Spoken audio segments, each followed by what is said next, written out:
বড় বাজাৰৰ পৰা ভবানীপুৰ যোৱা ৰাস্তা। এইটো বিজনী হিচাপে আমি এটাই ৰাস্তা ধৰিব পাৰিছো। আৰু আছে আমাৰ ইয়াৰ পিছত এই চিৰাঙৰে এখন ব্ৰিজ কি নদী আছে মাখৰা নদীৰ ওপৰত এখন দলং আছে আছাম মালা নাঙলবাঙা।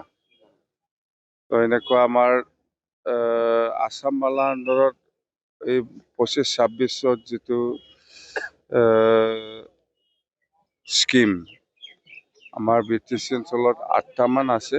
এইটো আমি যোৱাকালিও মই উদ্বোধন কৰিছোঁ। সেইফালে পৰ্বতজৰা আৰু গোসাইগাঁৱত 2টা ৰাস্তা, আৰু আজি আমাৰ ইয়াত বিজনীত বড় বাজাৰ পৰা ভবানীপুৰ যোৱা ৰাস্তা এইটো এটা, আৰু ইয়াৰ পিছত আৰু দলং এখন আছে, এইটো আমি উদ্বোধন কৰিম।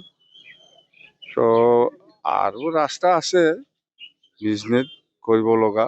অহা 26-27 যিটো আছাম মালা যিটো প্ৰগ্ৰাম হ'ব, সেইটো ৰাস্তা দি সেইটো প্ৰগ্ৰামত আমি ধৰিম।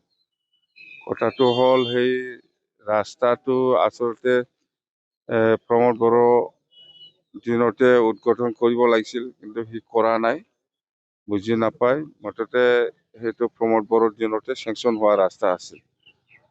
যদি প্ৰমোদ বড়োৱে সময়মতে যদি উদ্বোধন কৰিলে হয়, এই ৰাস্তাটো বহুত আগবাঢ়িলে হয়। যেনক বহুত লেট, 6-7 মাহ লেট হৈছে। তো সেইখিনি কথা। আৰু আমাৰ আজি আৰু জয়ন্ত মল্ল বৰুৱা ডাঙৰীয়া আহি আছে।